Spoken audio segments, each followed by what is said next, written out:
iyo bitatu bya kabiri by'abaturage b'igihugu baba bapfuye hagasigara kimwe cya gatatu cyangwa se kimwe cya kane kimwe cya cumi. Turashaka abantu ubungubu, abantu bumva bafite ikintu kimeze nk'udusazi rwose. None nshaka kongera kubivuga ariko nanjye mva ngo batayo y'abasazi bameze gutyo nkanjye basaze tukabwejagura ivata rikaturenga.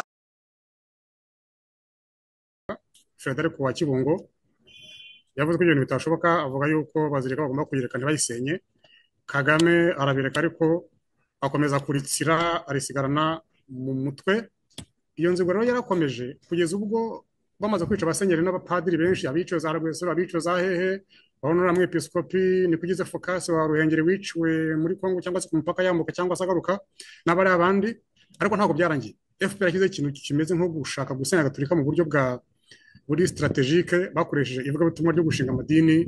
Abanyarwanda bazuriya bita Koloneli Nyamurangwa wari umusirikare mu bavuye Bugande, yashinze idini ry'icyuka.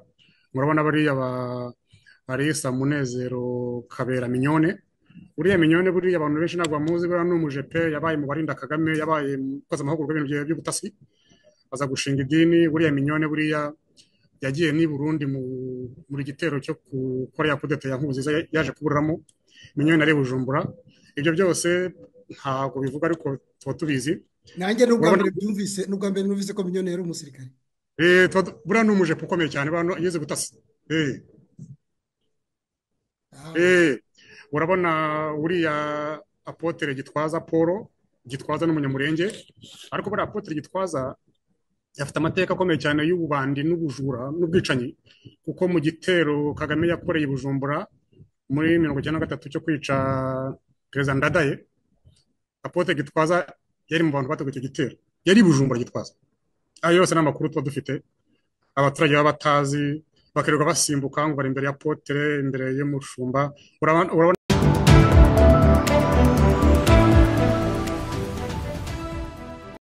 abakunzi b'igicaniro TV ndabaramukije, bahaye ikaze. Maze rero nkuko mubibona ni bisanzwe ndi kumwe na Damien Nkaka, benshi muramukunda. Damien Nkaka rero ubu ari gukorera kuri channel yitwa Damien Nkaka. Ndabasabye kugira ngo iyi channel ya Nkaka, Damien Nkaka channel, muyigeho, musubscribinge ndetse mukore like. Nibiba ngombwa mujye munakora comment, mumuganirize, mumubwire ibyifuzo, mumubwire uko mubona channel ye. Nkaka rero akaba akataje cyane mu gutanga ibiganiro kuri iyo channel. Nkaka rero niwe turi kumwe, ariko ku gicaniro ntabwo ari mushya, ku gicaniro arahasanzwe. Uyu munsi Damien Nkaka aje ngo tuganire ku bintu bitandukanye bimaze iminsi bizunguruka ahangaha ku mbuga nkoranyambaga.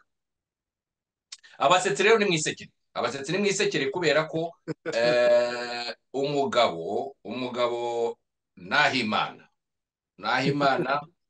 aherutse kugenda ajya Washington. Impamvu yagiye Washington ni iyihe? Impamvu yahisemo Washington ni iyihe? Ese impamvu mwabonaga yivugisha kuriya ni iyihe? Ndagira rero ngo ibi ngibi tuze kubiganiraho na Nkaka, tubisesengure. Umugabo Musabyimana Gaspard benshi muramuzi, yimuye RTRM yazukiye i Buruseli. Uyu mugabo muramuzi neza ko n'umwe mu bayoboraga ibiganiro by'iyo radio televiziyo RTRM, yari rutwitse. Iyi ngiyi ntaho itaniye n'umuhoro, ntaho itaniye na nta mpongano y'umwanzi. RTRM yishe abatutsi benshi mu gihe cya jenoside yakorerwaga rero abatutsi. Gitindi Gitifu yamenyekanye. Gitindi Gitifu twamumenye, isura ye twayishyize ahagaragara. Ese wita Gitifu ni muntu ki? Turaza rero nabyo kubibasobanurira. Nkaka rero ndagira ngo nguhe ikaze, nubwo uri umusanga, ndagira ngo muramutse kandi mubwire ko nishimiye kongera kubana nawe. Murakoze cyane Jide n'igicaniro kongera kuma amahirwe, kandi unashishikariza abantu kugira ngo nanjye bantere inkunga y'ibitekerezo kugira ngo tubashe tugendana muri ibi bihe turimo n'ibihe bizaza kugira ngo nibura tujye dutanga ibitekerezo byacu tunagaragaze abagizi ba nabi mu by'ukuri umugambi wabo, ariko nubwo abanyarwanda benshi baje kubitahura mu buryo bwo kuganira, mu buryo bwo kubaseka, mu buryo bwo kubaha urw'amenyo abantu babamenye kurushaho. Mu by'ukuri cyatuzamuye ni ibyo ngibyo, bakagira Imana Egide n'abagukurikira n'abadukurikira bose. urakoze cyane nkaka rero. Nahimana Thomas afashe indege yagiye mu mujyi muri Amerika. iyo ibi bintu ngiye kubivuga binantere ikibazo rimwe na rimwe. mba nibaza uyu musazi aragiye, ariko reka nkubwire nkaka, ibi ngibi ni ibintu byiza. rimwe na rimwe nari ngiye no kugendera ku marangamutima mfite, ariko mpise nsanga rimwe na rimwe nyakubahwa perezida wa repubulika agaburira aba bantu. arabagaburira babishaka batabishaka. iyo avuze, iyo akoze barigana, barakomanta, bagira icyo babikoraho, kandi ibyo ngibyo nibyo babagaburira. ndabeshya nkaka? ni ibyo ngibyo. urabona buri gihe bahora njya mbikora kuri Facebook cyangwa kuri Twitter yanjye, nkavuga iyo namenye gahunda iri bubera mu gihugu, ni mucana amaso cyane. mugiye kubona umugati wa YouTube zanyu, murabona ibyo muvugira by'umuri bitatu nibura iminsi ikicuma, kandi bagatekereza wa mukobwa bajya batuga cyane mwene wabo Mukankiko n'ujya bivuga ati umutegereje disikuru iri buve i Kigali, mutegereje abayobozi b'u Rwanda iki bari buvuge, mubone kugira ibiganiro, kuko nta kiganiro bafite, nta mpamvu bafite n'imwe. ni ugucunga ngo mu Rwanda bavuze ngo iki, ese ninde w'iby'inkoko? hari ibintu byamaze imicicikana hanze aha ngaha, niba ntihuse y'abakobwa bagize ibintu umuco ugayitse. yego, bamaze iminsi babikora ibiganiro rwose, baciye ibintu ko rwose ngo mu Rwanda byacitse, ngo ibara ryaguye. ubukubaganyi bubaho, kandi buba ahantu hose ku isi, ntabwo ari hariya gusa. ubukubaganyi bubaho. ikindi kandi amahoro menshi nayo arasindisha burya, cyane cyane mu rubyiruko. Yego, arareba akavuga ati va koko, ni hehe wakwambara ubusa uri umugore ugakuramo imyenda kuri completely nta kintu na kimwe wambaye. ikindi kandi nta n'ingorane iri aho ngaho.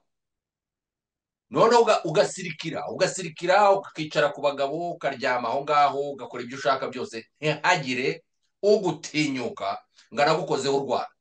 yego, arya ni amahoro. bijya bisobanura ni amahoro. gusa ni umuco ugayitse, ni ugutinyuka cyane, ni ukarenga ibishoboka byose. ariko rimwe na rimwe haba habayeho no gushukwa kubera amafaranga. yego, bariya bana b'abakobwa barabashukisha amafaranga. noneho nyine ubundi wagakwiye kuvuga uti yego amafaranga se urayampaye amafaranga n'ibyo, ariko se ntibaza kumfata se, ntibaza kungirira nabi, ntibaza kugira gutya bakajya doko akaba yakobaza ibibazo nk'ibyo.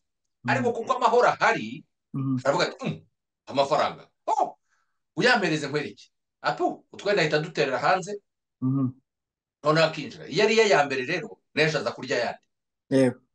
ariko gusa ntabwo ari ibintu byo gushyigikira, ni ibintu bibi cyane byo bigayitse. reka nze nkubwire impamvu nabivuze, kubera ko bese burira babona ikiganiro bakora, baciye ibintu nk'aho ari ibintu biri ofishe mu gihugu. icya mbere habayeho inzego z'umutekano bakoze intervention yabo, bakoze akazi kabo.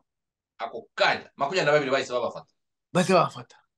bivuga yuko ni ibintu bigayitse, ni ibintu ntawe n'umuntu n'umwe ufite umuco, cyane cyane umuco wacu, wabishyigikira. icyo cyo ni ukuri.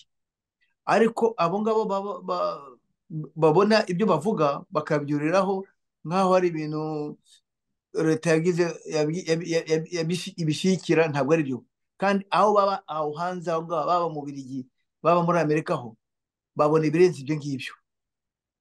Kandi aba babivuga se ntabwo baba bagiye hariya za bois de boulogne, ntibaba bagiye hariya za gare du midi, birirwayo babayo. ikindi gikomeye gihari ni uko ni social media yazamuye amafuti menshi, rimwe na rimwe igihugu itagira control, bajya kuri za YouTube zabo bakareba ibibera hirya no hino bakabyigana bakagira bate, ariko still leta responsable ihora iri hafi yo gukabukira. Ni nayo mpamvu zirangando zihoraho zo kwigisha urubyiruko, amanama yigisha urubyiruko, minisiteri y'urubyiruko ikabahora hafi. Ibyo ni ibintu bisanzwe, ni ukubaka igihugu, ariko bitavuze yuko hari utana bakamugarura, hari utana bakamugarura. Mu by'ukuri icyo ngicyo rwose. Abantu twese ntitumeze kimwe, abantu twese ntidutinya amategeko kimwe, abantu twese ntabwo umuco tuwubaha kimwe, ariko iteka haba hariho ugukebura, hariho ukubwira uti ahangaha ugiye kurengera amategeko, ahangaha watannye. Ibyo rero mu Rwanda biraba, ariko nanone iyo kibaye nka kiriya twese tugikuramo isomo. Ese impamvu ki biba bishoboka? Ese impamvu ki umuntu ashobora no kubitekereza? Ariko abo ngabo turashaka kubabwira ngo iyo mujya kuvuga ibyo ngibyo mujye mwiyibuka iyo muri gukora namwe ibyo ngibyo, kuko urabona bwana nkaka mu gihugu cy'Ubuholandi Ubuholandi hari umujyi muzima, ntabwo ari uvuga karitsiye, ni umujyi, ahantu imihanda nk'ine ikurikiranye n'ibiriya bibamo gusa, kandi completely mu birahure abantu baba batambaye bameze kuriya kandi bacuruza ku karubanda. Isi yose ibibona, abo bantu barabizi ko bibaho. Hariya mu Bubiligi Gare du Nord nta kindi kihaba, n'ibiriya gusa, urabyumva? Oya, anga Toronto mu mpeshyi umujyi ahantu bita kuri Church hano bafunga imihanda ihaca, hagasigara imihanda y'abanyamaguru, haruguru y'umuhanda munsi y'umuhanda bagacuruza ibintu byose bambaye buri, barabyumva rwose. Aha mu Bufaransa za bois de boulogne ni uko nguko, igipande cyo haruguru y'umuhanda kibaho abagabo bameze kuriya, yego, uzu ugatwara umugabo. Igipande cyo hepfo kikabaho abagore. Urumva igitangaje, abagabo bashira mbere, abagabo babona ibiraka mbere kurenza abagore. Ni igitangaza bwana nkaka. Nabo ngabo biwacu hanga nabo ngabo mu by'ukuri. Ariko icyo dushaka kuvuga ni kimwe, ni uko isi yose nuko iteye ubu ngubu. Ikindi gikomeye kiri muri iyi mitekerereze y'ubwigenge, igitsure cy'ababyeyi cyaragabanutse kubera ibintu by'amategeko, uburenganzira bw'umwana. Umubyeyi asigare mu mwana igitsure cyangwa akamukubita n'urushyi, akabamagaye polisi, ugasanga ugiranye ibibazo n'abana. Bigasaba ko mu buryo imibanire yawe n'umwana hari ukumvikana, ukuganira. Rimwe na rimwe kuganira n'umwana hari ibirenga wowe. Ikindi ari responsabilité z'ababyeyi bisanzwe zafashwe n'amadini. Ugasanga kuko umwana ajya gusenga, niyo umugira n'umukabukira nabi, aragenda akabwira pasiteri ati pasiteri, papa rwose tumusengere, yangiriye nabi, yagize ate. Ugasanga yewe n'umugore mwashatse bikaba uko. Ari ibintu birimo kwihutisha ibyitwa iterambere, bikavanga mu by'ukuri responsabilité z'ababyeyi. Bagomba kubiba hafi ibyo bintu, ariko ubundi igihugu kirakora inshingano zayo, abategetsi barakora ibyabo, n'ibyo ngibyo. N'ababyeyi nabo babaye busy kubera gushakisha ifaranga.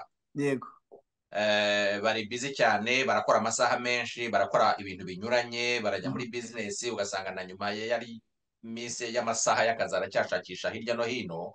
Noneho ntaze kumenya aho umwana yagiye, icyo yiriwemo, ibyo yakoze.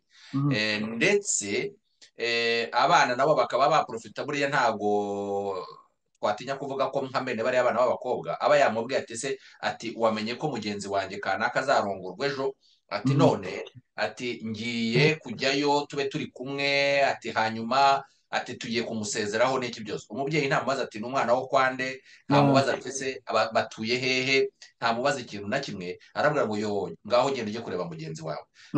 Akaba agiye muri kariya kabyiniro. Buriya hari ababyeyi benshi babimenya nuko abana babo bafunze. yego.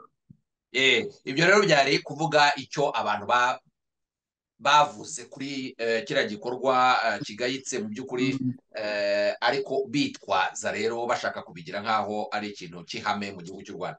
Nkaka rero akongera gatoya Jide nyangara yego, gatoya akongera gatoya ni ukubera ko n'uburyo bw'umutekano inzego z'umutekano bagomba kubikurikiranira hafi kubera ko hari biranashoboka ko n'abo ngabo barimo kuvuza induru hanze bashaka gucisha ibikorwa bibi muri abo bantu kugira ngo bangize urubyiruko.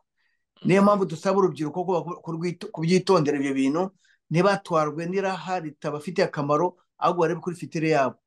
Baribuka ko mu Burundi bigeze kuririmba indirimbo ngo mutere abo bakeba inda bazabyara imbonerakure.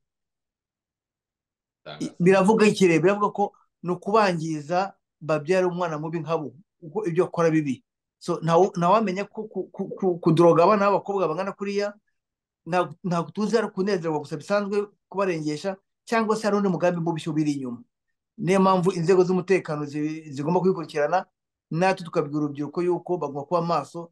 Abanzi bari maso kandi baracyari turi bubivugeho abo banzi abo ari bo n'icyo bagamije kugira ngo tudevelope ikiganiro cyacu neza. Barakoze.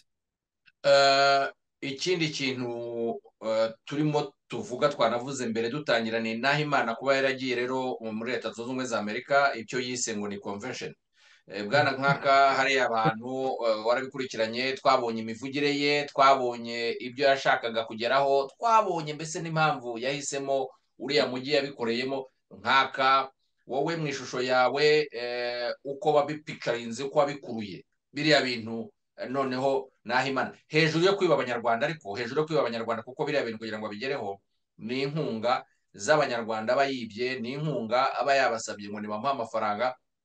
Ntawe umubaza ngo ese budget ingana iki, ntawe umubaza ngo mbese kugira ngo uzabigereho bizatwara iki, ariko buri wese arohereza kohereza, bikamera nka biriya n'ubundi yavugaga ati ngiye kwiyamamaza, n'uwerega aracyajya kwiyamamaza, aracyari mu nzira ajya kwiyamamaza. Biriya byose ni amafaranga bamuha kugira ngo abashe kubigeraho. Ariko icyo wabonye muri biriya bintu Bwana Nkaka, wowe wabonye ute?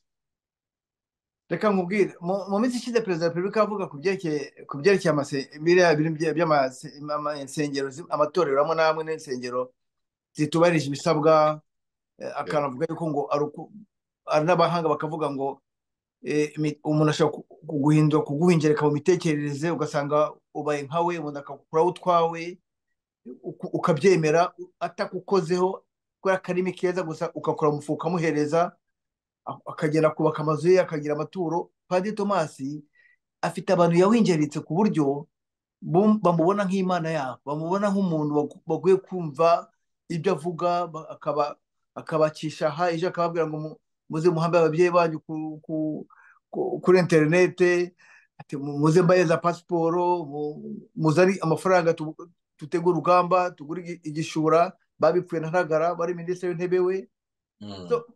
Ukabona abantu abeshye imyaka irenga 15 kandi bakiri kumwe, ariko wabonye ko bashaje, ubona ko batanakeye mu by'ukuri, kubera ko yamaze kubacyucyura utwabo. Bageze ahantu ni nko kuba wa muntu wanyweye ibiyobyabwenge atagira igaruriro, ukaba addicted w'ikintu, ukaba utamwumvise ntabwo wasinzira, utakoze amafaranga ngo uyamuhe wumva ari ikintu wabuze.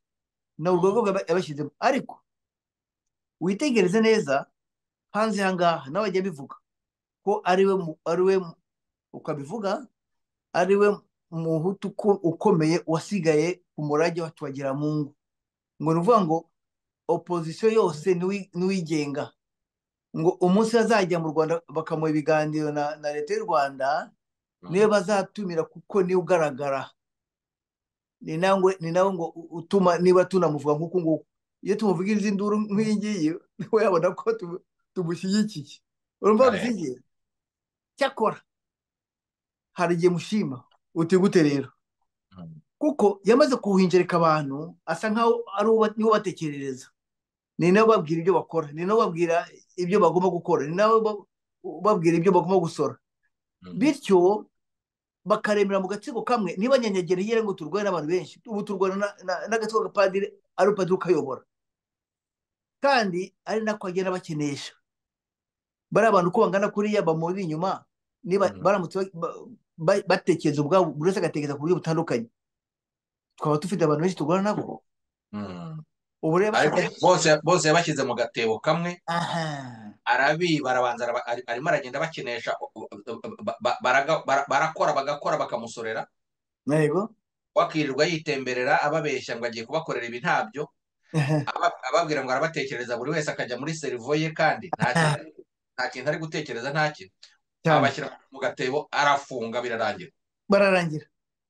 Mu myaka ya kera hari umupasiteri muri Amerika yigeze gutwara abantu ngo bajyanye mu ijuru, no muri Kenya byarabaye, ngo muze mugurishe ibintu byanyu mwese, mugurishe ibintu byanyu ngiye kubajyana mu ijuru, baragurisha amafaranga, barayira bashyira hariya, arangije abashyiramo gaze arabamara. Uyu mugabo rero afite ukuntu yabahingeritse ku buryo niwe uzabitwarira mu ijuru nk'uko abivuga. Ariko ni igitangaza, muri abo ngabo yahunjaritse abenshi ni abadogiteri, abenshi ni abadogiteri, dogiteri nka ugasanga abandi ni abaprofeseri d'universite. None se ufata akanyamibwa, wize igisirikare, wari umugabo ukomeye mu gihugu, aza gutsindwa, abapansiyone ari muri za 70, akamuha jenera akayakira. Urumva ariko none ubanza aramushyize muri ya guverinoma ngo niwe ushinzwe planification y'urugamba. Ariko uruhe rugamba urwo kuri Zoom ni igitangaza. Ni nawe umushakira abandi ba expert agenda azamura buri munsi ku mapete ataze nabo bari bataranabona na rimwe, ariko akavuga kuri YouTube, uri nawe akaba ari muri Congo, akaba ari muri Cameroon, benshi muri Cameroon no muri Afurika y'Epfo bakibona nk'abantu kuko bari muri guverinoma ya Padiri Thomas Nahimana. Gayo ngo twabonye rero afite ukuntu arimo yigana imikorere, apana imikorere yo kanyagwa, ntabwo yakwigana imikorere, ariko arimo aragerageza kwigana ibyo leta y'u Rwanda ikora, bimeze nka Rwanda Day, bimeze no kujya gusura nibyo arimo kwigana, n'imivugire ya disikuru hanyuma bakanabyina, nibyo yigana, ariko bakabyaramwe. Icyiza cye nuko atanerekana aho baherereye, ngo ari Washington, ariko akantu kamuri kave bagiyemo, ibigaragara bakarekana ako kave gusa, ntiberekana n'ahari hariho nuko bangana. Ni muri kave ahantu munsi y'amaduka ya za stoke hariya, kuko icyo koze kugira ngo abantu bamenye ko bari Washington, bagiye kwifata agafoto hariya kuri White House, baragenda bafata agafoto, ariko ubundi bari ahantu mu nyenga, ahantu munsi mu buvumo. Ikintu rero umuntu yavuga nkaka ni ubwitabire buke cyane bw'abantu bwabashije kugera hariya. Ni nayo mpamvu ufata kamera, ufata amafoto, yitambika kugira ngo atubure, agafatira mu nguni, noneho abantu 16 ukabona babaye 32. Ikindi bakirinda imbonankubone, akabona kamera, ukabona aragiye hirya, ukabona aragiye. Ariko ni igitangaza ko kuba mu kintu ugomba kubebera, ukaba mu kintu ugomba kwihisha, bira ni ibintu bibi. Niyo mpamvu iteka kamera ziza ziberamye, zikaza zituruka inyuma, yagira gutya nga crossing, buryo urya mu kameramani ni umuntu uteye ubwoba, abavuga ati ngewe n'iryo kamera sindimo, noneho yashaka kuza gutyo ukabona umuntu abuze ahantu ajya. Urabyumva? Biriya bintu rero abantu ntibabimenye, bamenye ko biriho, ariko mu by'ukuri tunababwira ko nta n'icyo bivuze, nta n'icyo byageraho. Twabonye rero nanone, kuko twababwiraga ibyagiye binyura ku mbuga nkoranyambaga, twabonye undi mugabo Musabyimana Gaspard muri iki gihe amaze iminsi, mu by'ukuri ikintu kimwe gikomeye ni uko ironda koko yararitwaye ryo muri Eritrea nkaka, kugira ngo ubu ngubu uyu munsi tube tubona abantu batema inka mu minsi ishize narabivuze kuko batabonye umututsi batema yes iyo nka washoboraga kuyitwara nawe ukayorora iyo nka nawe washoboraga kuyijyana icyo yamarira guriya nawe kikakikumarira ariko barayitema kandi ntibayice ngo iveho yego oya bayitema amaguru yeah barangiza bakayisiga aho ngaho inka yes ikazapfa nabi aha ubwo rero ngo ni ukwerekana ngo mbese ngo iyo nza kubona umututsi niwe mba ntemye uko ibyo wabaza ngibyo turabibona hariya mu burasirazuba bwa Kongo impamvu mbivuga ntya nuko ho nuko byitwa biracyemewe ho ayo moko arahari noneho Musabyimana we yabigaruye abishyira no muri navugaga inka we yabishyize muri za buildings donc areba building akavuga ko iriya building ari imputsi cyane yakongera kureba iriya akavuga ngo ni imputu yeah ubu kugira ngo atinyuke avuge ko Cardinal Kambanda ngo igishushanyo yashyize hariya cy'uburyo Cathedrale Saint Michel iriya bagiye kwimurira hariya ku Muhima ngo uko izaba imeze ngo imeze nk'inkongoro ngo ni icyansi cy'Abahima uriya ngo imeze cya ngo yabikoze mu cyansi cy'Abahima ngo ni ibigaragaza rero ngo Empire Hima agarura bya bindi koko mpaka muri iki gihe ntirubakwa ni igishushanyo abonye nta nuzi ibiri muri iriya building uko bimeze nta nuzi impamvu designinze kuriya uriya mugabo ntago arwaye gutangira kuzana ibintu by'Abahima reka ze nkubwire ari umuvandimwe wamaye video uba mu Biligi wabisobanuye neza ntabwo kuvuga Abahima ni ukuca amarenga yanze kuvuga umututsi urumva iriya nzu ngo yubatse n'uyu nguyu tugiye kuvuga mu kanya twavumbuye witwa Gitifu na padiri tumaze kuvuga barabyanditse banashyiraho karinga bati ngo hejuru ya ngo kuri hegitari ya iriya katedera izubakwa ngo ariyo karinga bazashyiraho ngo bazajya bashyiraho ibintu uko kuri bajya bayivuga sinshaka kubishyiraho muri bya gitindi ariko uribaza isi aho tugeze aha imyaka bamaze ivangura ry'amoko na jenoside bakorewe abatutsi bakitekereza imitekerereze ni ukuvuga ngo aba bantu ntibateze gukira n'icyabatsinze ni ivangura nka Musabyimana wakoraga mu iperereza azi urupfu bafataga abatutsi uburyo babicaga ni ukuvuga ngo uwo muntu rukaraba nkaba mu myaka yagezemo hafi 70 nta kintu na kimwe yumva yakora kitari icyo ngicyo yakuriyemo ibyo abantu bagomba kubimenya kuko nibyo yigisha kuri YouTube ye buri munsi imyaka yose amaze buri munsi akazinduka yicara ku ntebe ngo asesengure ngo uburyo ngo iriya nzu kuzubakwa ngo nk'inkongoro y'Abahima n'inkongoro ya Gitutsi mu by'ukuri yashaka kuvuga ni ibintu by'urwango ni nk'uko urabona umuyobozi wese wabaye ati bakatamo bamubonamo amazuru batamubona ngo ni umunyamahanga muvantara hari uyu muyobozi mushyashya wabonye ibyo wamwanditseho umuyobozi mushyashya wa RGB uyu rwego ngenzura yego kugira ngo bamwiteranye ngo ni umuvantara ngo umunyamahanga bwana nkaka igihugu cy'u Rwanda n'amateka gifite buriya ushobora kudesida future yawe ariko hariho ibyabaye ku banyarwanda batigeze bahitamo abanyarwanda kuba barahuye n'akaga ko guhunga abanyarwanda kuba barahungiye mu bihugu bitandukanye ugasanga abana bakuriyeyo bavukiyeyo ugasanga hari uburyo bakuriye ahantu batagira access ku rurimi rw'ikinyarwanda ugasanga se cyangwa bitewe no gushaka kugaragara ukuntu kugira ngo ubashe kubana n'abo muri kumwe ndetse rimwe na rimwe unahishe kuri umunyarwanda ibyo byose ni ibintu abanyarwanda banyuzemo kandi ntabwo bigeze babihitamo.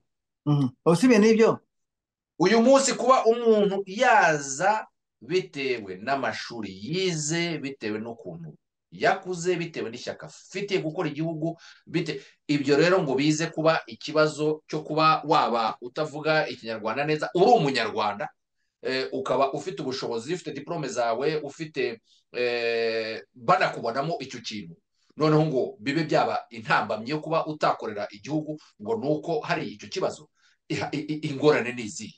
Ntabwo rwose amateka y'abanyarwanda banyuzemo batite yakubuza gukorera igihugu bwana nkaka. Sinumva impamvu banakritika ibyo bintu. no usibye n'ibyo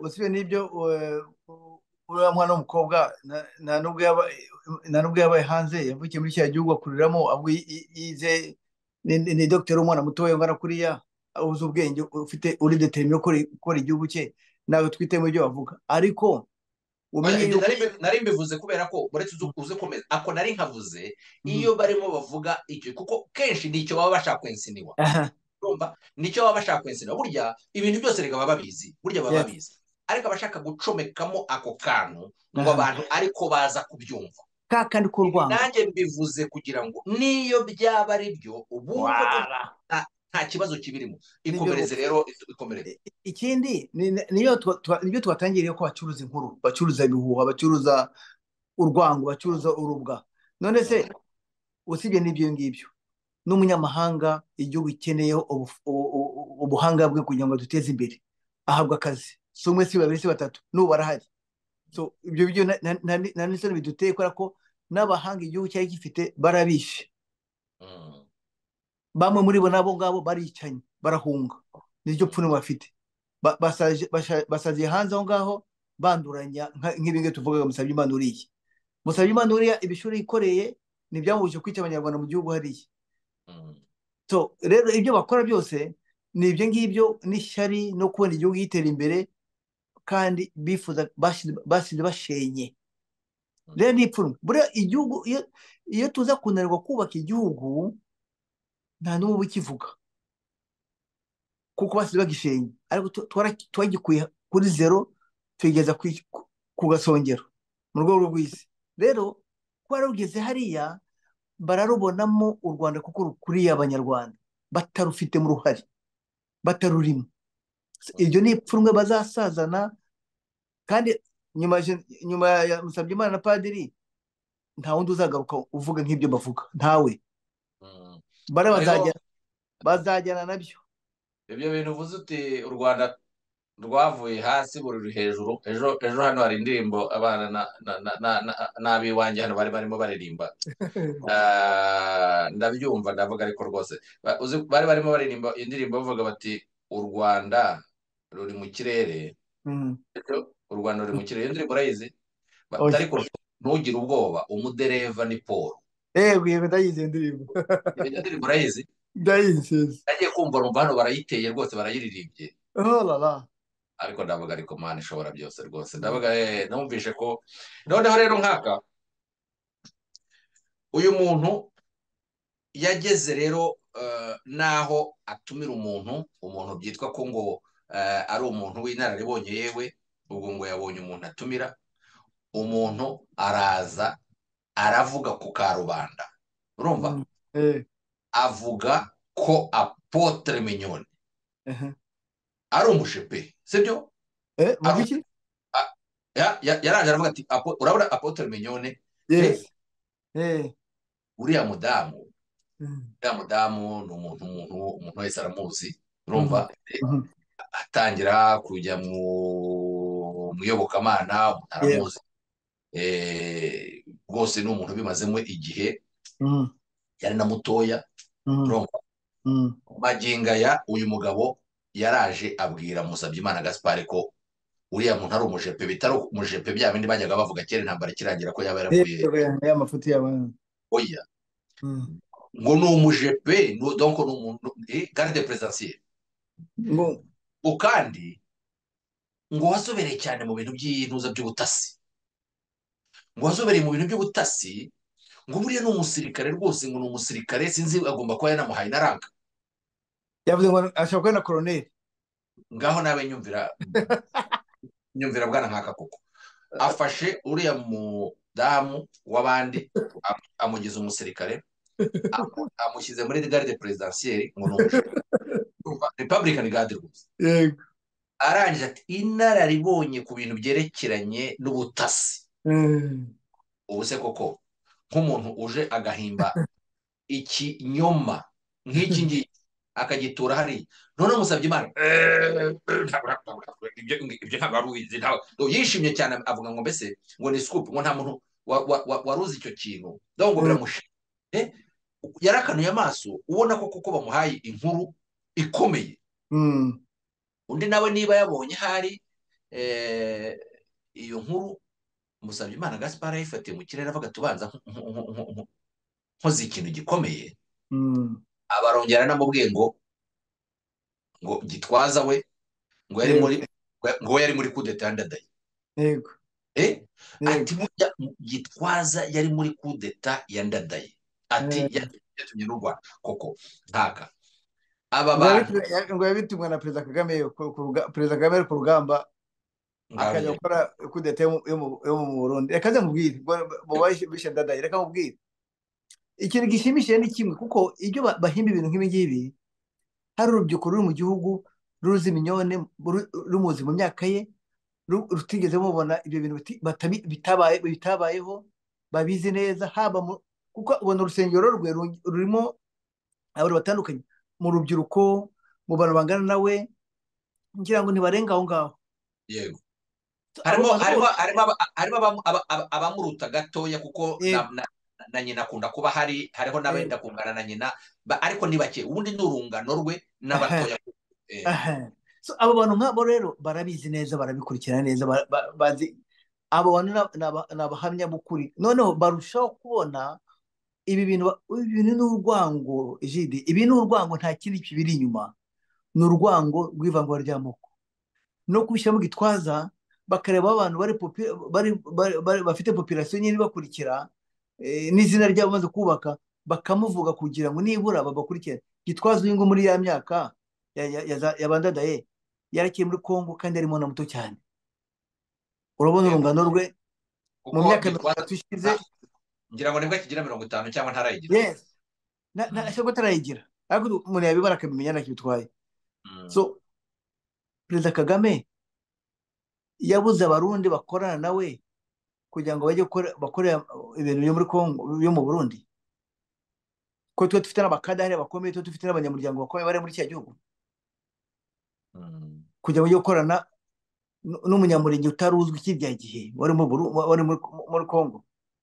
Ngira ngo Gitwaza kirya gihe naza gisanga daye yigeze kwivuga avuga amateka ya yize yatahutse nyuma y'intambara nyuma ya jenoside yakorewe abatutsi nibwo yatahutse hagiye kumushyira mu bintu. So ibi nabyo ntabwo ari bibi kubera ko tugize amahirwe tubivuzeho tusanga dutanga umucyo ku banyarwanda niba twarahagurutse kunyomoza abantu bajya babona uburemere bwabyo. Ikindi nkubwira sinzi ngira ngo twarakererewe ntabwo twarakererewe abantu bihaye urubuga baravuga barabeshya barahwingereka abantu ariko igihe twaserukiye twatanze umusanzu ukomeye cyane kuko tubona umwanya yo gukurikirana ibyo bavuga tukabyandika nka guhamagara cyangwa ukahamagara uti ngwino undebere iri shyano riguye aha ngaha tukarivugaho. Igishimishije rero nuko nka bya wa mwana w'umukobwa waririmbye ngo ureke abandi bavuze amagambo byari byabananiye haba ubumwe n'ubwiyunge haba iterambere haba mituweli byarabananiye basigaye bavuze amagambo gusa. Ni ibi ngibi ukibaza umuntu nk'uyu nguyu umuntu mukuru uriya mugabo nabonye avuga mu myaka ye agatera ikinyoma akagiterekaho kugira ngo gusa musabye Imana abone ko gicuruza rushingiye ku ivanga ry'amoko n'amacakubiri ntacyo bitwaye bahanyanya. Bwana nkaka ntabwo twakerewe uburyo inkoni ihiye igihe. Yego. Ikindi kandi aba bantu kuba barabanje muri social media ni twebwe urabona umuntu yaragiye gusavura security, gusavura ibyishimo by'iterambere, ubuyobozi bwiza. Urabona iyi initiative twafashe yo kuvuga ngo okay, ntabwo aba bantu rero nuko bari bamaze gukabya, bamaze kugeraho batinyuka umukuru w'igihugu, bamaze kuvuga u Rwanda bakaruvuga nk'igihugu wagira ngo ntabwo ari icyo tuzi. yego Bwana nkaga kugira ngo duhaguruke tuvuge tuti ariko buri muntu wese aho ari tutabivuganye, yego uri muri Canada, ndi mu Bwongereza, umuntu wese akumva icyo kintu kiramubabaje akagishyira ku mutima akavuga ati ariko urabizi njyewe mfashe initiative yo kujya uri bariya abantu nanjye nibura uko bavuze ngerageza kurwana nabo. Bashatse urugamba rwo kuri media, urugamba rwo urakire bwana nkako, bati urugamba rwo kuri media reka nanjye njyeho, noneho najyaho hazagira Imana nkumva hari umugabo uvuga nkanjye ahandi, tugashakana noneho tugashaka uburyo tuza kubiganira. Ntabwo twakerewe, twaziye igihe, ariko icyo dukora twebwe ni uguha abanyarwanda ihitamo. Uyu nguyu yavuze ibi kandi ibyo yavuze biri mu Rwanda, yego noneho njyewe diaspora nkayibwira mva rero dore uyu mugabo ibyo yavuze, ariko mu by'ukuri ukuri ni uko ubu ikintu tuba dukoze uko balansinga, yego wamuza kugwa kuri bya bindi ari bwumve musabye Imana yumve ibyo yavuze, yumve ibyo njye na nkaka twavuze, tube tumuhaye amahirwe. Noneho amahirwe ni ayahe? Arafata ibi, afata ibyanjye abyumve, narangiza ajye kubaza mu Rwanda atari ko numvisha ibi n'ibi, ariko hakaba hari n'abandi babinyomoje bavuga ibi. Mbese ukuri ni ukuhe? Noneho mu Rwanda bavuga ati dorere aba bantu ibyo bari kuvuga niko kuri kurimo, ariko iyo tutabikora diaspora ari kuzajya ifata ibyo bintu, yego ntago ifite amahitamo, ntago ifite ibyikompara. Wa muntu agahitamo irabunguri akicecekera agashyira mu mutwe akajya agira ngo ibyo nibyo bizima. Urabyumva? Noneho wamugura uti uzajya mu Rwanda, tu Rwanda ati ntago najyayo. ntabwo yavuze Ati ibintu byaracitse, ari ati hari abantu bajya babivuga ahangaha, ibintu byaracitse, ariko nibura twebwe tuba tubahaye nibura amahirwe yo guhitamo. So ntacyo bitwaye, ntacyo bitwaye. ubisobanuye neza kandi urakoze, ubisobanuye neza cyane kubera ko ikindi twe dufite byinshi dukora ku gihugu. Bamwe turi mu nzego z'umutekano, abandi bari mu bucuruzi, abandi bari bazamura igihugu, abandi bari mu gukora imihanda, abandi bari kubaka ubukungu bwabo no bubaka imisoro ko izatangwa. Ibyo byose twagomba kwifatanya n'ibi ngibi. Rimwe na rimwe abangaba bari hanze aha nta kandi kazi bakora, ntako rwose, nta kandi kazi bakora. Rero twebwe turabifatanya n'ubuzima busanzwe, ubuzima busanzwe budutunze. ukajya ku kazi, nk'ubu ngubu uvuye mu kazi, ngeze aha ngaha dufitanye gahunda, ndavuga mbere yo kujya kuruhuka reka dukore ikiganiro. Nanjye kubera amasaha atandukanye turutanaho amasaha 5 ngira ngo, yego uwo mu kanya nanjye ndagiye. Yego nubyumva se. So ikigaragara nicyo ngicyo, kuko rero impamvu tubagomba kubanyomoza niyo yonyine, kugira ngo tutazirara bakagira aho bahinjarika. Wazasanga mu Rwanda tufite udutsiko tumeze nka kara gapadiri amaze iminsi awinjarika yigaruriye, ugasanga barabyumva batyo. Kandi ndabizi ko hari n'abantu twagiye duhindurira imitekerereze benshi cyane, bakumva ko aba bantu ibyo bavuga. Ikintu cyagiye kimbabaza rero n'abantu bari mu gihugu bafite bene wabo, aba bapadiri abangaba bamusabye Imana, batabanyomoza ati ibyo muvuga si byo. Kugeza ubwo twabonye bakasuku, tugiye twabonye na baruti bagenda bakomanga ati no, ukuri ni uku nguku, ibizima ni ibi ngibi, dore u Rwanda ni uru nguru, urwo muvuga si u Rwanda. Kandi wera ukuri nubwo kwatinda, ariko kuraza kuvuga ari ukuri kandi ukakemura ibibazo byinshi. Nibyo rwose. Damien, twabonye rero gitifu hari umukobwa kuri Twitter yerekanye ingwe ivumbura ingurube mu mwobo irayijabura isatura. isatura Eh, irayijabura ifata ku munigo itara hanze ati dore ko twavumbuye gitifu. uyu mugabo rero ubundi yitwa Alfred Antoine uzaba akiriho, akaba rero yari yarihishe inyuma ya ririya zina. Yego. Uyu nguyu akaba ariko ni mubi cyane nkaka. Uyu mugabo ni umugome, reka nkubwire, burya hariho ibintu ukora ukabikora umuntu akabibonamo fanatisme. Yego. Umuntu akabibonamo kogeza, umuntu akabibonamo ikintu cyo gushaka kuvuga no gushaka kujya kuri social media. Yego. Ariko uyu nkaka,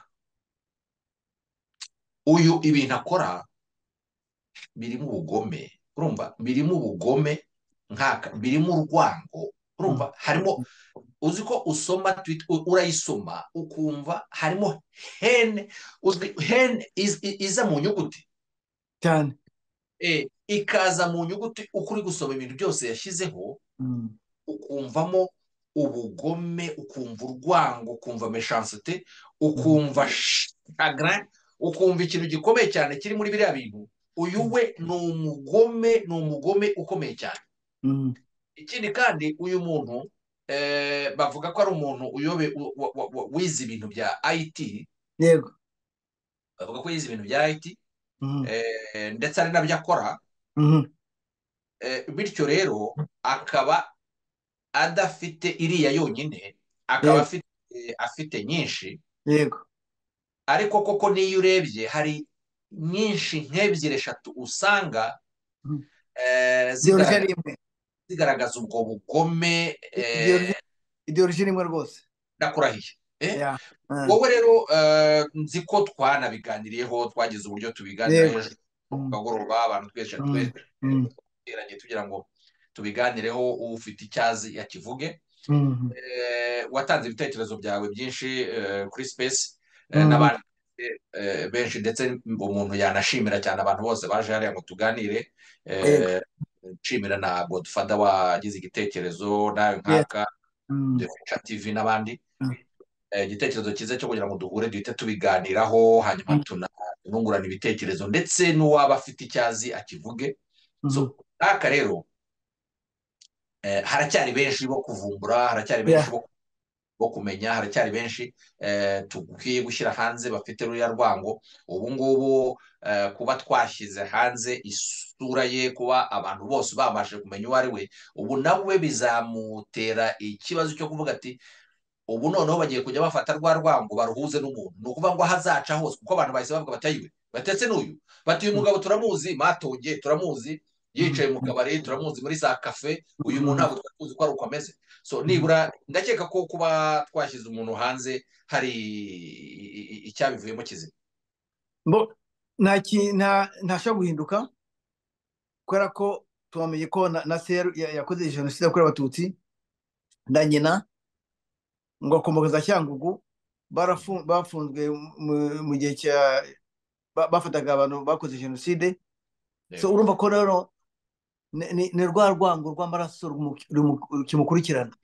Mu Kinyarwanda baca umugani ngo ntayimanye na kabara, ariko sinzi ko ari umugani bize bacira umwana bamwita uwasese, umwicanyi nka se. Uburemere bw'ubugome bw'uriya muhungu n'amakawunti yageze kuri 3 ane tuzi, ni bwa bugome buruta n'abo basaderi, ni bwa bugome bumeze nk'ibyo tubona muri Kongo, abantu barya abandi.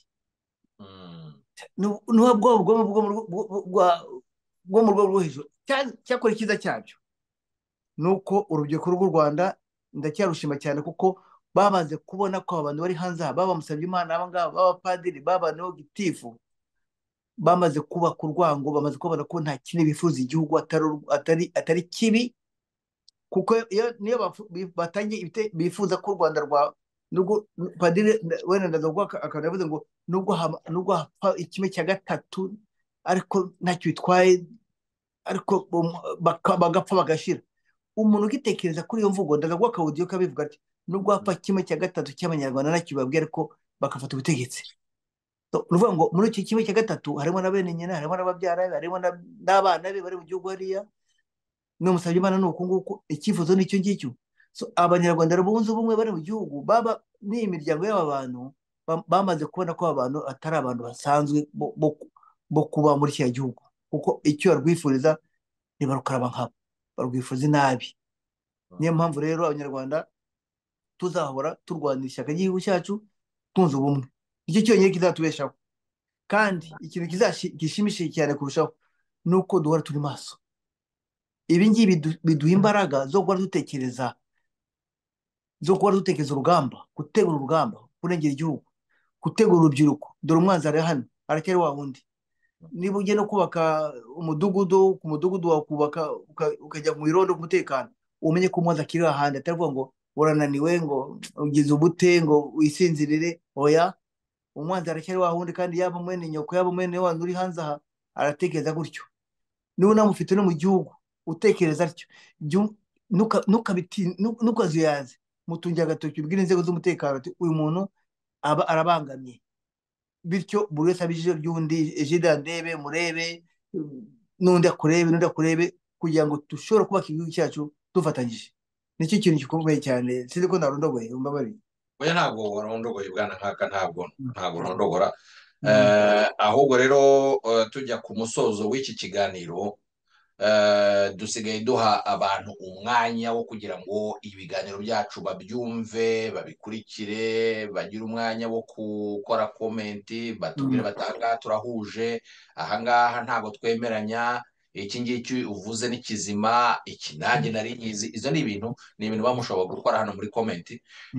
Abatukana, ibyo ni ibyanyu, namwe n'uburenganzira bwanyu, ariko burya mwamwigaragaza. Impamvu rero dusigaye dukora ibiganiro bitoya no kugira ngo duhe umwanya abantu bo kumva ikiganiro cyose nikize kubana kinini. None bwana nkaka, ndagira ngo ngusabe kugira rero ukurikije ibi byose bimaze kuba muri iyi minsi ku mbuga nkoranyambaga, ugire icyo uhanura urubyiruko rudukurikira. Urubyiruko ni ukurushishikariza n'ubundi, benshi ndababyaye, nabo barumuna banjye.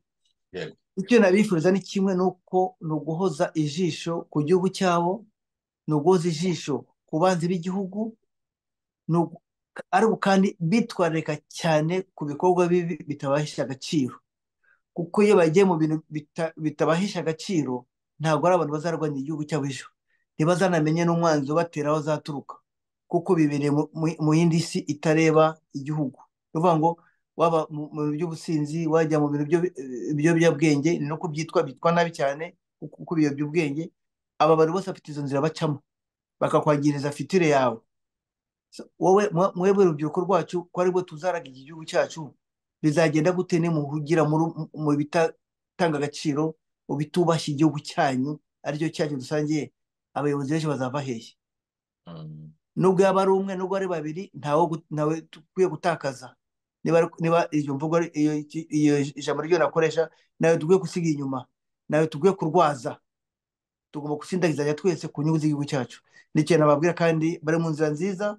N'uwatanye turamugarura buri munsi. Niyo nzajya nkora space, nzajya ndagiza ntanga message ku rubyiruko rwacu. Igihugu ni icyanyu, igihugu ni icyacu, mujyagarareho, ntihazagire ubashuka. Ni ibyo. Uko niko kuri. Abari badukurikiye rero, ndagira ngo mbashimire cyane, ndetse mbasabe kumfasha gushimira Damien Nkaka waje ngo tuganire. Mbibutsa ko hari Damien Nkaka channel. Hanyuma kandi ndagira ngo namwe n'umwanya wanyu, dufite urubuga aho hasi dushobora kuganiriraho, mushobora gutangaho ibitekerezo, mushobora kugira icyo muvuga. Maze rero mbibutse gukora subscribe, mukore subscribe kuri izi channel zombi, kuri Damien Nkaka mukore subscribe ku Gicaniro TV. Hanyuma ndetse ubwo reka mbifurize ibihe byiza buri wese aho aherereye. Ikindi mbabwira ko ahangaha ari akagaruka. Murakoze cyane. Urakoze cyane mwese, urakoze Jide.